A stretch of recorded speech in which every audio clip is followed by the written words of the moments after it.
जय हिंद दोस्तों। Welcome to AP academy. आज हम लोग पढ़ेंगे arrival of French in India. देखिए, फ्रांसीसी जो थे वो लास्ट यूरोपियन कंपनी थी जो भारत में आई। ठीक है, इससे पहले हमने सबसे पहले हम पोर्चुगीज को देखा। पोर्चुगीज के बाद फिर हमने डच को देखा और कल की क्लास में हम लोगों ने इंग्लिश और डेनिश को देखा था, किस तरीके से ब्रिटिशर्स और डेनिश वाले भारत में आए। आज जो हम पढ़ेंगे वो पढ़ेंगे फ्रांस वाले, फ्रेंच वाले किस तरीके से भारत में आए। देखिए, फ्रेंच की जो ईस्ट इंडिया कंपनी जो थी फ्रेंच की, ठीक है, उसको कंपनी बनी 1664 में। ठीक है, देखिए 1664 में फ्रेंच की पहली कंपनी बनी। ठीक है, इनके एक फाइनेंस मिनिस्टर थे उस टाइम पर, जो राजा थे फ्रेंच के वो थे लुई 14। ठीक है, लुई 14 जो थे उनके एक फाइनेंस मिनिस्टर थे जिनका नाम था कॉलबर्ट। ठीक है, तो कॉलबर्ट के प्रयासों से एक नई कंपनी बनाई गई, द इंड ओरिएंटल नाम से एक नई कंपनी बनाई गई 1664 में। ठीक है, और इसी यही कंपनी कहाँ आई, भारत आई बिजनेस करने के लिए। और इन्होंने अपनी सबसे पहली फैक्ट्री, देखिए फ्रांस की जो सबसे पहली, फ्रेंच की मैंने आपको बताया था, फ्रेंच की जो सबसे पहली फैक्ट्री खुली थी वो खुली थी सूरत में। ठीक है, तो फ्रांस की जो सबसे पहली फैक्ट्री खुली फ्रांसीसियों की वो खुली सूरत में 1668 में। ठीक है, अंग्रेजों की भी सबसे पहली फैक्ट्री कहाँ खुली थी, सूरत में। ठीक है, वैसे ही फ्रेंच लोगों की भी सबसे पहली फैक्ट्री जो खुली वो कहाँ खुली, सूरत में। ठीक है, अब देखिए इनकी जो कंपनी थी ना, फ्रांस की द इंड ओरिएंटल, ठीक है, ये एक सरकारी कंपनी थी, गवर्नमेंट कंपनी थी। मतलब इस कंपनी को रन कौन कर रहा था, फ्रांसीसी गवर्नमेंट। ठीक है, बाद में हम पढ़ेंगे कि इंग्लिश ईस्ट इंडिया कंपनी और फ्रेंच कंपनी में क्या फर्क था। तो उसमें यही था कि इंग्लिश ईस्ट इंडिया कंपनी जो थी वो प्राइवेट लिमिटेड कंपनी थी, लेकिन फ्रांस की जो कंपनी थी द एंड ओरिएंटल, ठीक है, ये क्या थी, फ्रांस सरकार के द्वारा निर्माण की गई थी। और इसका पूरा जो खर्चा था वो कौन कर रहा था, सरकार वहन कर रही थी। ठीक, इसके बाद अगर हम बात करें तो एक साल बाद 1669 में, ठीक, अगर एक साल की बात करें 1669 में, तो 1669 में जो गोलकोंडा की रियासत थी, ठीक है, उनके सुल्तान थे जो थे, गोलकोंडा जो रियासत थी उसके सुल्तानों ने इनको एक और फैक्ट्री खोलने की इजाजत दे दी मसूलीपट्टनम में। ठीक है, मसूलीपट्टनम में इन्होंने अपनी दूसरी फैक्ट्री चालू करी 1669 में। ठीक, और ठीक है, तो 1668 में इनकी पहली फैक्ट्री लगी सूरत में। सूरत के बाद फिर इनकी दूसरी फैक्ट्री 1669 में कहाँ लगी, मसूलीपट्टनम। ठीक, उसके बाद बात करें तो 1673 में, ठीक है, अगर हम बात करें तो 1673 में कंपनी के एक निर्देशक थे जिनका नाम था फ्रैंको मार्टिन। ये नाम याद रखिएगा आप, बहुत इंपॉर्टेंट नाम है, फ्रैंको मार्टिन। ठीक, ये नाम है फ्रैंको मार्टिन। ठीक है, तो फ्रैंको मार्टिन ने 1673 में, ठीक है, अगर हम बात करें तो 1673 में, ठीक है, एक मुस्लिम सूबेदार थे शेर खान लोदी। ठीक है, मुस्लिम सूबेदार उस टाइम पर थे शेर खान लोदी। ठीक है, उनसे एक छोटा सा गांव प्राप्त किया था जो आज की डेट में क्या कहलाता है, पौंडीचेरी। ठीक है, देखिए पौंडीचेरी जो था वो फ्रेंचों का सबसे बड़ा एपिक सेंटर था भारत में। ठीक है, और अंत तक कहा जाए 1954 तक फ्रेंच का शासन कहाँ रहा, पौंडीचेरी में। तो 1673 में, ठीक है, कंपनी के निर्देशक फ्रैंको मार्टिन ने, ठीक है, वहीं पर एक विलियो कोंडपुरम विलियो कोंडापुरम विलियो कोंडापुरम जो है एक जगह थी, यहाँ पर एक मुस्लिम सूबेदार रहा करते थे शेर खान लोदी। इनसे एक छोटा सा गांव प्राप्त किया था जो कि बाद में फ्रेंच कॉलोनी बना, जिसे आज पौंडीचेरी के नाम से जाना जाता है। ठीक है, और बाद में फ्रांस का ये एपिक सेंटर बन गया। ठीक, इसके अलावा बात करें तो 1674 तक आते आते, देखिए ये मैं फ्रेंच की क्रोनोलॉजी बता रहा हूँ आपको कि किस तरीके से उनकी कंपनियां खुली। 1674 तक आते आते फ्रांसीसियों का बंगाल में भी एंट्री हो गई। बंगाल में उस टाइम के जो सूबेदार थे जिनका नाम था शाइस्ता खान। ठीक है, बंगाल के सूबेदार कौन थे, शाइस्ता खान। ठीक है, तो इनको क्या किया गया था, 1674 में फ्रांसीसियों की एक नई कंपनी खोली गई। ठीक है, बंगाल में। ठीक है, और 1692 तक चंद्रनगर में, ठीक है, चंद्रनगर जो बंगाल का हिस्सा था उसमें फ्रेंच की क्या हो गई, एक फैक्ट्री खुल गई। ठीक। तो धीरे धीरे बढ़ते बढ़ते बढ़ते बढ़ते 1668 से शुरू करते करते 1690s तक आते आते ये बंगाल में भी काबिज हो गए।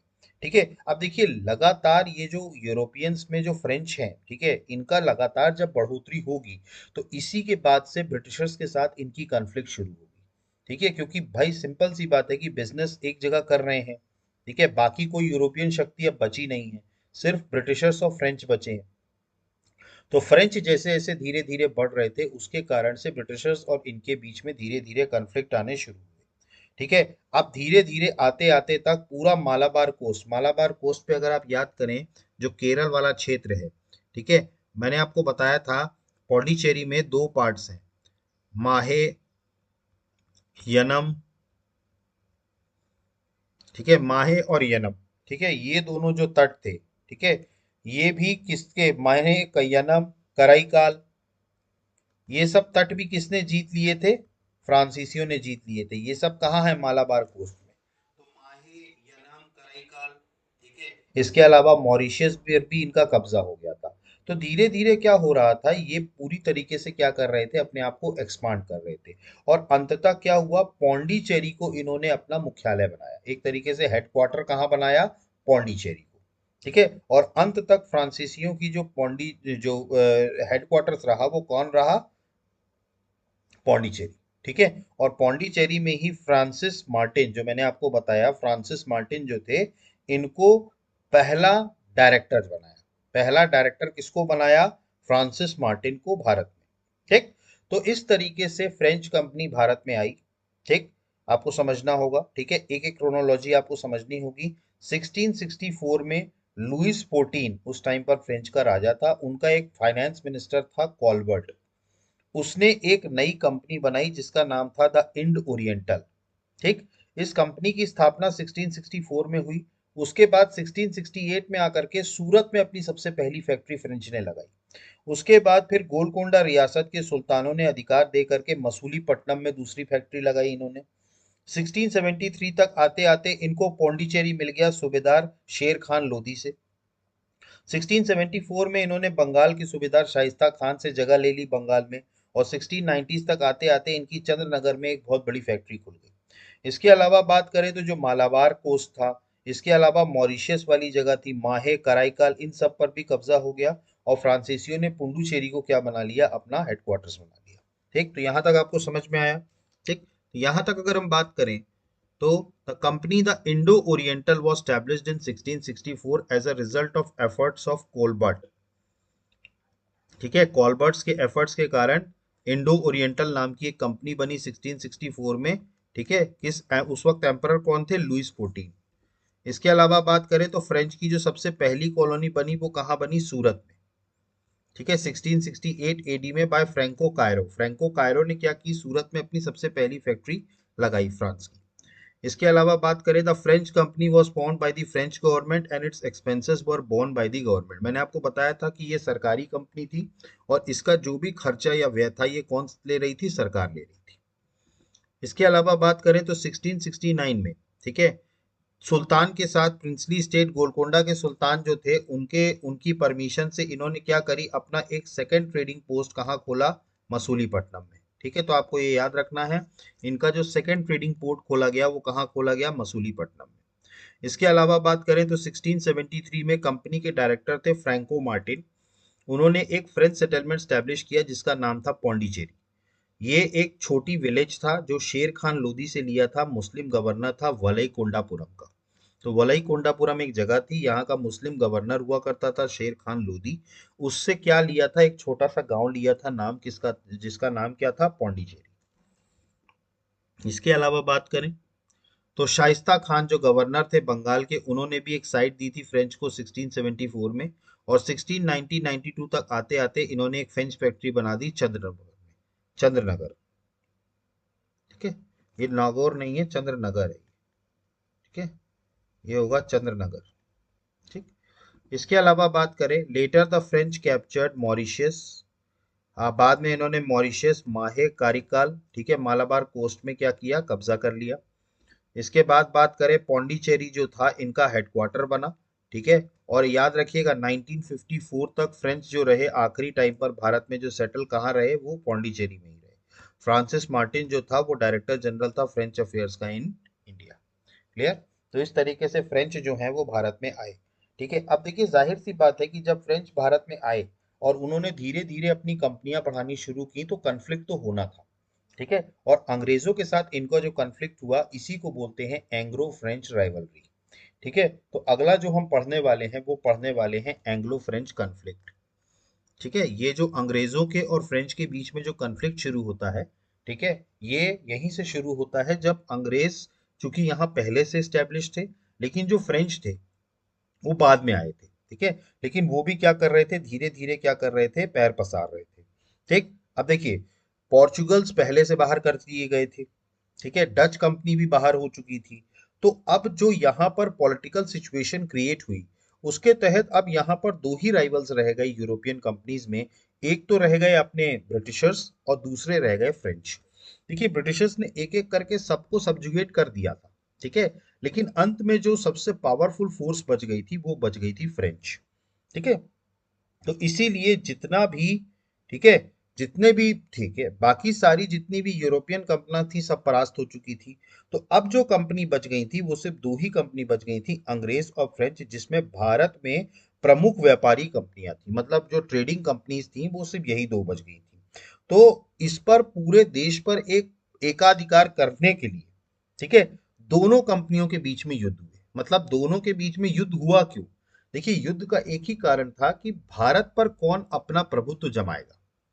ठीक है, या तो ब्रिटिशर्स जमाएंगे या फ्रेंच जमाएंगे, क्योंकि ब्रिटिशर्स भी एक्सपांड हो रहे थे और फ्रेंच भी एक्सपांड हो रहे थे और कोई ताकत बची नहीं थी। तो इसीलिए इन लोगों के बीच में तीन युद्ध हुए। ठीक है, तीन कार्नेटिक वॉर्स हुए हैं ब्रिटिशर्स और फ्रेंच के बीच में। First Carnatic war, second Carnatic war और थर्ड कार्नेटिक वॉर, क्योंकि कार्नेटिक नाम की जगह है जहां पर युद्ध हुआ था। ठीक है, और इसी जगह पर कार्नेटिक, इसीलिए इसको कार्नेटिक का युद्ध कहा जाता है। और ब्रिटिशर्स और फ्रेंच के बीच में तीन कार्नेटिक वॉर्स हुए। कार्ने first Carnatic war, second Carnatic war और थर्ड कार्नेटिक वॉर। समझ में आया आपको? ठीक, तो एंग्लो फ्रेंच कॉन्फ्लिक्ट की अगर हम बात करें तो पोर्चुगीज डच कंपनीज ऑलरेडी जो है बिजनेस अपना और छोड़ करके जा चुके थे, और डेनिश कंपनी भी 1845 तक छोड़ के चली गई थी सारी प्रॉपर्टीज को ब्रिटिश ईस्ट इंडिया को। तो कोई बड़ा यूरोपियन पार्टनर तीसरा नहीं बचा था। ठीक है, तो जाहिर सी बात है पूरा जो फोकस था भारत के ट्रेडिंग पर वो था इंग्लिश और फ्रेंच का। तो इंग्लिश और जो फ्रेंच कंपनीज थी, ठीक है, उनका अभी ट्रेडिंग पर बना हुआ था। ठीक है, और इसी कारण से अपनी ट्रेड मोनोपोली बनाने के लिए ये दोनों क्या हो गए, एक दूसरे के साथ कंपनीज युद्ध में आ गई, जिसको बोला गया कार्नेटिक वॉर्स। ठीक है, मैंने आपको बताया एंग्लो, ब्रिटिशर्स और फ्रेंच के बीच में तीन कार्नेटिक वॉर्स हुए थे। ठीक, सबसे पहला कार्नेटिक वॉर हुआ 1746 से 48 के बीच में, ये आपको ड्यूरेशन याद रखना है। ठीक है, तो फर्स्ट कार्नेटिक वॉर कब हुआ? 1746 से 48 के बीच में। इसके बाद बात करें तो जो सेकंड कार्नेटिक वॉर हुआ वो हुआ 1749 से 54 के बीच में। ठीक, और जो तीसरा कार्नेटिक वॉर होता है वो होता है 1756 से लेकर के 1763 में। ठीक, अब हमें एक एक करके तीनों वॉर्स देखने हैं कि उसके पीछे के कारण क्या थे, कौन विजयी हुआ और किसने क्या किया। ठीक, एक तीन कार्नेटिक वॉर्स हुए हैं और फाइनली तीसरे कार्नेटिक वॉर में फ्रेंच को हराया जाएगा वॉन्डी वॉश के युद्ध में 1760 में, और इस तरीके से फ्रेंच पूरी तरीके से सब्जुगेट हो जाएंगे और उनको सिर्फ एक जगह दे दी जाएगी, वो दे दी जाएगी पौंडीचेरी। ठीक, और पौंडीचेरी में उनका शासन 1954 तक रहा। ठीक है, मतलब वो पूरी तरीके से हर जगह से खत्म हो जाएंगे थर्ड कार्नेटिक वॉर के बाद, और 1754 तक पौंडीचेरी उनको एक जगह मिल जाएगी और वहां पर 1954 तक फिर उनका शासन रहेगा। ठीक, तो एक एक करके हमें सारी कार्नेटिक वॉर्स देखनी है। ठीक है, तो सबसे पहले हम देखते हैं फर्स्ट कार्नेटिक वॉर। देखिए फर्स्ट कार्नेटिक वॉर जो हुई वो 1746 से 48 के ड्यूरेशन के बीच में हुई। देखिए इसके पीछे की पृष्ठभूमि क्या थी, मतलब इसके पीछे ये हुआ क्यों? देखिए इस टाइम पर ऑस्ट्रिया नाम की एक जगह है यूरोप में। ठीक है, यूरोप में कौन सी नाम की जगह है? ऑस्ट्रिया। ठीक है, यहां पर सक्सेशन वॉर चल रहा था। ठीक है, ऑस्ट्रिया में क्या चल रहा था? सक्सेशन वॉर चल रहा था दो पार्टीज के बीच में, और उस सक्सेशन वॉर में एक पार्टी को सपोर्ट कर रहे थे ब्रिटिशर्स और दूसरी पार्टी को सपोर्ट कर रहे थे फ्रेंच। ठीक, तो इस कारण से हुआ क्या कि ऑस्ट्रिया में सक्सेशन वॉर चल रहा था। ठीक, एक तरफ जाहिर सी बात है, एक तरफ सपोर्ट था फ्रेंच का और दूसरी तरफ किसका सपोर्ट था, ब्रिटिशर्स का। तो इसी कारण से क्या होगा, फ्रांस और ब्रिटेन के बीच में युद्ध शुरू हो जाएगा। ठीक है, और ये युद्ध क्यों हुआ था, वैसे तो कारण था ऑस्ट्रिया के सक्सेशन वॉर पे। ठीक है, और ये क्या करेंगे, ब्रिटिशर्स और फ्रेंच जितनी भी देश में वर्ल्ड में इनकी कॉलोनीज थी सब जगह ये आपस में लड़ना शुरू कर देंगे। तो इसका प्रभाव कहाँ पड़ेगा, भारत पे भी पड़ेगा, जाहिर सी बात है, क्योंकि भारत में भी कौन कौन सी कॉलोनी है, फ्रांस और ब्रिटेन की कॉलोनी है। ठीक, तो यहां पर भी इस तरीके से युद्ध प्रारंभ हो जाएगा। ठीक, अब ये तो बेसिक कारण था जिसके कारण ऑस्ट्रिया सक्सेशन वॉर के कारण युद्ध हुआ। लेकिन इसमें एक तत्कालीन कारण भी था, तत्कालीन मतलब जो एकदम इमीडिएट रीजन था, मतलब जिसने युद्ध को ट्रिगर कर दिया। ठीक है, देखिए इसका जो रीजन था उसमें अंग्रेज एक अधिकारी यहां पर थे। ठीक है, एक अंग्रेज अधिकारी थे जिनका नाम था कैप्टन बर्नेट। कौन अधिकारी थे, जिनका नाम था कैप्टन बर्नेट। इन्होंने क्या किया था, देखिए कैप्टन बर्नेट जो अंग्रेजी अधिकारी थे, ठीक है, इन्होंने क्या किया था, फ्रांस के एक जहाज पर कब्जा कर लिया था। ठीक है, मतलब देखिए इनके अपने अपने जहाज हुआ करते थे जिसमें ये ट्रेडिंग वगैरह किया करते थे। तो ऐसे ही फ्रेंच की एक शिप हुआ थी जिसको कब्जा किसने कर लिया था, कैप्टन बर्नेट ने। ठीक है, अब देखिए ये बात थी कि भाई अभी तक तो फ्रांस का कोई लेना देना नहीं था, लेकिन आपने क्या किया, उनका जहाज कब्जा कर लिया। ठीक, अब इस टाइम पर फ्रेंच का जो गवर्नर था वो था लॉर्ड डुप्ले। देखिए ये बड़ा महत्वाकांक्षी व्यक्ति था। ठीक है, अभी हम पढ़ेंगे लॉर्ड डुप्ले के बारे में। लॉर्ड डुप्ले जो था ये बहुत ही महत्वाकांक्षी व्यक्ति था, और इस टाइम पर ये क्या था, फ्रांस का गवर्नर था यहाँ पर, फ्रेंच का। ठीक है, अब जब डुप्ले को ये बात पता चली कि कैप्टन बर्नेट ने क्या किया है, फ्रांसीसी अधिकारी अंग्रेजी अधिकारी है जिसने फ्रांस के जहाज पर कब्जा कर लिया है, तो डुप्ले ने तुरंत इसी टाइम पर इनके मॉरिशस के गवर्नर थे जिनका नाम था ला बूडोने, ला बूडोने। ठीक है, तो इन्हीं के मॉरिशस के गवर्नर थे जिनका नाम था ला बूडोने। ठीक है, इनको क्या किया, संपर्क किया सीधे लॉर्ड डुप्ले ने, मतलब लॉर्ड डुप्ले ने इनसे संपर्क साधा और इनसे सहायता मांगी, और अंग्रेजों का जो मेन सेंटर था मद्रास, ठीक है, अंग्रेजों का जो मेन सेंटर था मद्रास, उसको घेर लिया इन लोगों ने। ठीक, अब देखिए सबसे पहली शुरुआत कैसे हुई, कैप्टन बर्नेट ने क्या किया, फ्रेंच की शिप्स को कैप्चर कर लिया, जिससे लॉर्ड डुप्ले क्या हो गया, भड़क गया। और लॉर्ड डुप्ले ने किसका सहायता मांगी, इसने सहायता ली उस टाइम पर मॉरिशस में ही अंग्रेजों को, सॉरी, फ्रेंच का एक गवर्नर था ला बॉर्डने।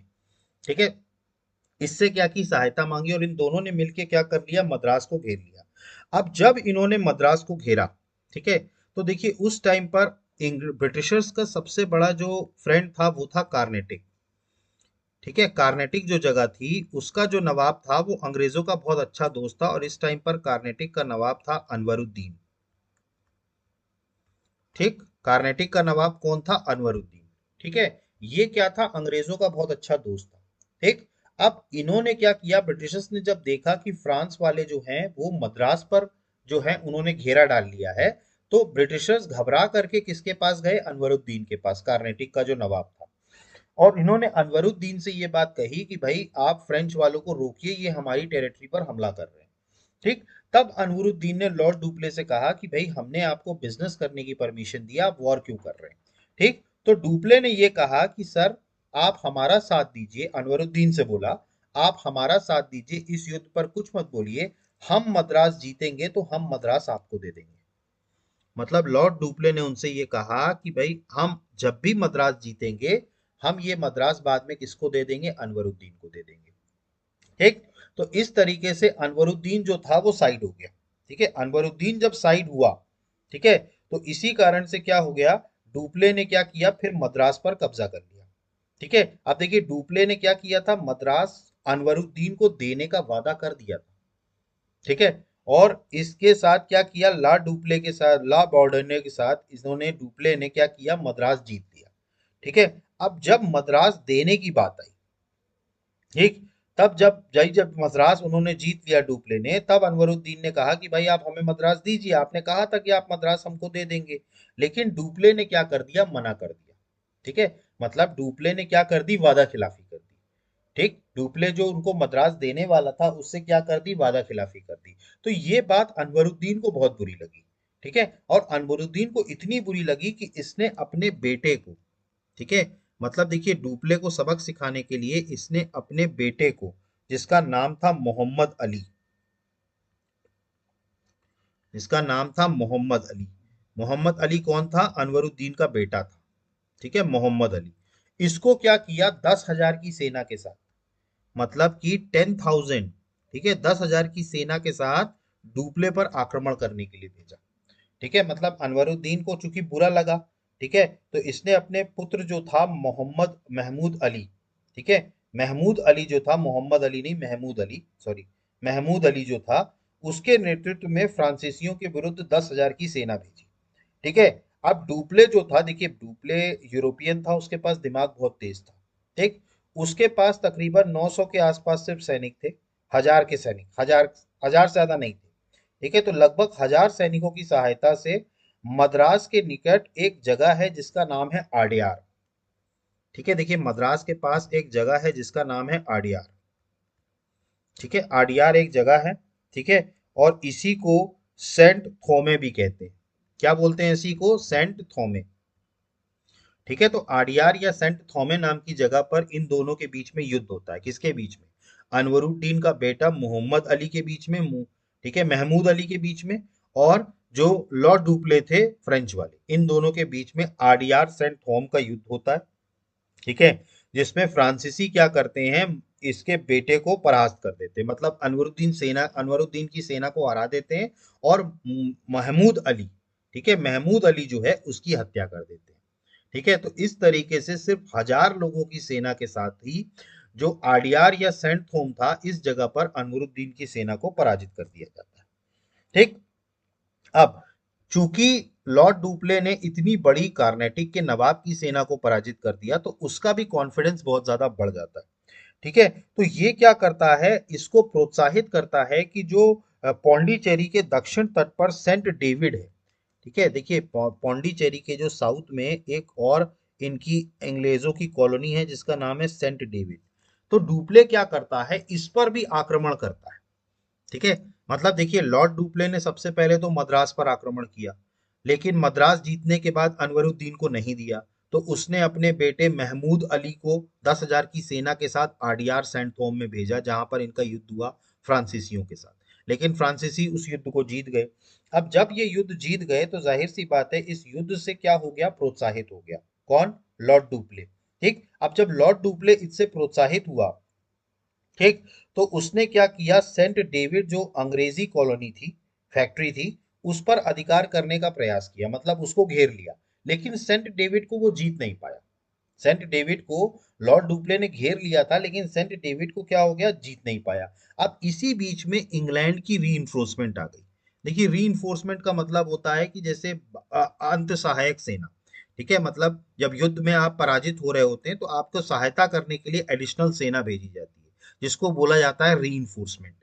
तो ब्रिटिशर्स की अब ऐसे आते आते क्या आ गई, री आ गई। ठीक है, तो ब्रिटिशर्स ने भी क्या कर दिया, धीरे धीरे उन्होंने भी पोंडुचेरी को घेर लिया।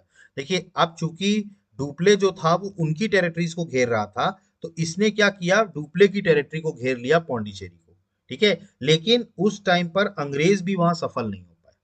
ठीक है, तो ना लॉर्ड डुप्ले सेंट डेविड में सफल हो पाया, ना ब्रिटिशर्स जो थे वो पौंडीचेरी में सफल हो पाए।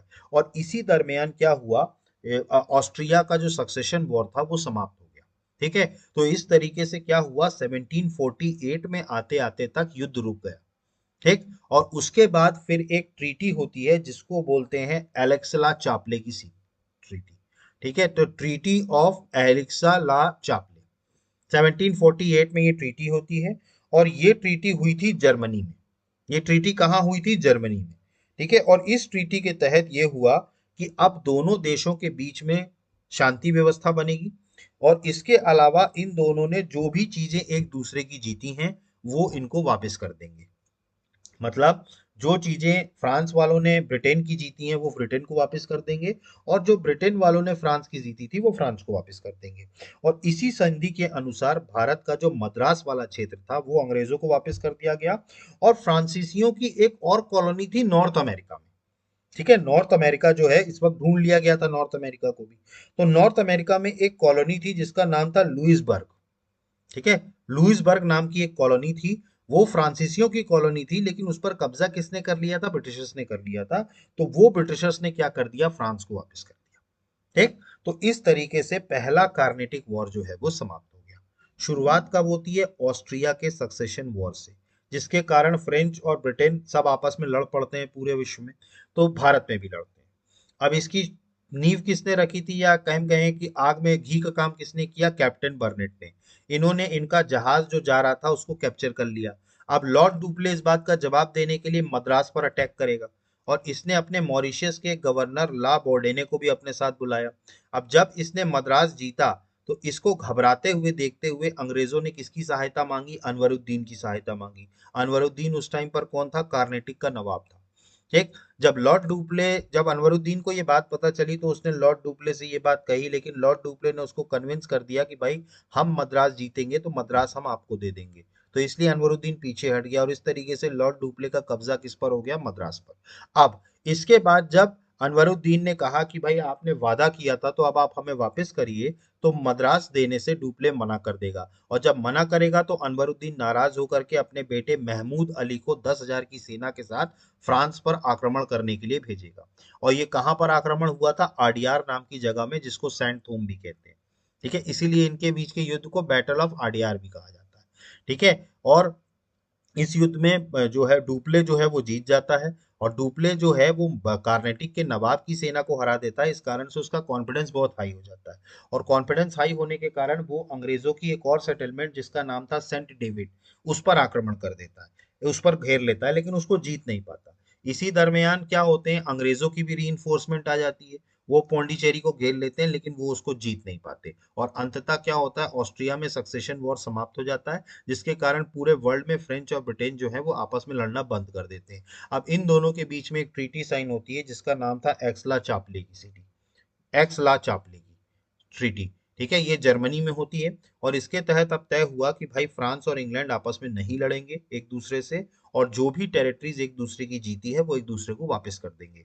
इसी के तहत फ्रांस ने मद्रास जो है वो ब्रिटेन को वापस कर दिया, और नॉर्थ अमेरिका में इनकी एक कॉलोनी थी लुइसबर्ग, किसकी? फ्रेंच की। वो किसने वापस कर दिया? अंग्रेजों ने वापस कर दिया, और इस तरीके से पहला कार्नेटिक वॉर समाप्त हो गया। समझ में आया आपको पहला कार्नेटिक वॉर? ठीक। तो पहले कार्नेटिक वॉर की बात करें तो इसका बैकग्राउंड जो था, was prepared by the war of succession of Austria fought between the two powers France and Britain in Europe। ठीक। इसके अलावा बात करें तो France and Britain were against each other in Europe, which had an impact in India as well. देखिए, France और Britain का जो एक दूसरे के प्रति एग्रेशन था, वो उसका इम्पैक्ट इंडिया पर भी पड़ा। इसके अलावा बात करें, the immediate reason for the outbreak of the first Carnatic war was the capture of some French ships by Captain Barnett and English officer. देखिए, कैप्टन बर्नेट जो थे इंग्लिश ऑफिसर, उन्होंने पहली कार्नेटिक वॉर में मतलब उसको हवा दी एक तरीके से, और इंग्लिश फ्रेंच के शिप्स को क्या कर लिया? कैप्चर कर लिया। इसके अलावा बात करें, डुप्ले जो है उसने मद्रास को कैप्चर किया विद द हेल्प ऑफ ला बोल्डेरेस, जो कि क्या थे? फ्रेंच के गवर्नर थे मॉरिशियस में। अब ब्रिटिशर्स ने ये देखते हुए नवाब अनवरुद्दीन से हेल्प मांगी, ठीक है, for the Carnatic against Dupleix. अब अनवरुद्दीन ने, लेकिन डुप्ले ने क्या किया? अनवरुद्दीन को कन्विंस कर दिया, कि इसको प्रॉमिस कर दिया कि मद्रास हम आपको दे देंगे, अनवरुद्दीन को। ठीक है, तो इस कारण से फिर अनवरुद्दीन ने कुछ किया नहीं। ठीक है, later when the promise was not filled by Dupleix, अब जब मद्रास जीतने के बाद जब अनवरुद्दीन ने कहा कि आप हमें मद्रास दो, तो इस टाइम पर जो डुप्ले था उसने मना कर दिया। इस कारण से नवाब बहुत ज्यादा नाराज हुआ, और उसने 10,000 की सेना फ्रेंच के अगेंस्ट भेजी, under the leadership of his son Mahmud Ali. ठीक है। इसके बाद बात करें तो डुप्ले के पास तकरीबन 1,000 के आसपास की सेना थी, और डुप्ले ने अनवरुद्दीन की आर्मी को आडियार, या जिसको सैंड थॉम कहते हैं, इस जगह पर हरा दिया। इसी कारण से इसको बैटल ऑफ आडियार या बैटल ऑफ सैंड थोम भी कहा जाता है। ठीक। इसके बाद बात करें तो डुप्ले ने क्या किया? इस विक्ट्री से वो एनकरेज हो गया, और उसने सेंट डेविड नाम की इंग्लिश सेटलमेंट पर कब्जा करने का प्रयास किया, लेकिन पोंडी फ्रेंच जो है वहां पर फेल कर गए। कारण क्या था? कि तब तक अंग्रेजों की री आ गई थी। इसके अलावा बात करें तो एडिशनल हेल्प जो हुई, ठीक है, वो ब्रिटिशर्स की पहुंची इंग्लैंड से। ठीक है, जिसके ब्रिटिशर्स को भी एनकरेज किया कि वो पौंडीचेरी पर कब्जा करने का प्रयास करें, लेकिन ब्रिटिशर्स भी का हो गए, फेल कर गए यहाँ पर। और इस तरीके से, और इसी बीच में ऑस्ट्रिया सक्सेशन वॉर खत्म हो गया, और दोनों देशों के बीच में क्या हो गया? अब संधि होगी। ठीक है, तो इस फर्स्ट कार्नेटिक वॉर के बाद जो संधि हुई, दोनों के बीच में, वो ही ट्रीटी ऑफ एक्स ला चापले। ये 1748 में हुई। ये कहाँ हुई? ट्रीटी ऑफ आरवन भी कहा जाता है, क्योंकि ये आरवन नाम की जगह पर हुई थी, और ये आरवन कहाँ है? जर्मनी में। ठीक है, मैंने आपको बताया था जर्मनी में हुई थी ट्रीटी। इस ट्रीटी के तहत ये तय हुआ कि दोनों कंट्रीज अब यूरोप में एक दूसरे के साथ शांति व्यवस्था बनाए रखेंगी। ठीक है, और ब्रिटिश और फ्रेंच, ठीक है, और इसी तरीके से ब्रिटिश और फ्रेंच की जो इंडिया में कंपनी थी, उन्होंने भी इसी तरीके की ट्रीटी करी। इस ट्रीटी के तहत क्या हुआ कि दोनों ने एक दूसरे की टेरिटरी जो जीती है वो क्या करेंगे? वापस करेंगे। तो इस तरीके से मद्रास जो था भारत में, वो किसको वापस कर दिया गया? ब्रिटिशर्स को वापस कर दिया गया, और फ्रेंच जो थे उनको लुइसबर्ग मिल गया इन नॉर्थ अमेरिका। उत्तरी अमेरिका में जो लुइसबर्ग नाम की जगह थी, यहाँ पर इनको जगह मिल गई फ्रेंच को। क्लियर है? ठीक। ये था फर्स्ट कार्नेटिक वॉर। ठीक। अब इसके बाद धीरे धीरे शांति बनती है, लेकिन सिर्फ एक साल में ही सेकेंड कार्नेटिक वॉर शुरू हो जाता है, जो हुआ था 1749 से लेकर के 54 तक। ठीक। अब देखिए इसको आज जो है, इसको अब हम नेक्स्ट क्लास में कंटिन्यू करेंगे। ठीक है, और यहाँ तक आप अभी इसको पढ़िए। ठीक है, नेक्स्ट क्लास में हम देखेंगे सेकेंड और थर्ड कार्नेटिक वॉर। ठीक है, तो आई होप कि आपको सारी चीज़ें समझ में आ गई होंगी। इसके बाद भी अगर आपको कोई डाउट उठता है तो प्लीज़ कमेंट बॉक्स में मेंशन कीजिए। अदरवाइज आप हमारे चैनल को लाइक कीजिए, सब्सक्राइब कीजिए, और मैक्सिमम से मैक्सिमम शेयर कीजिए। So guys, thank you, have a good day, जय हिंद, नमस्कार।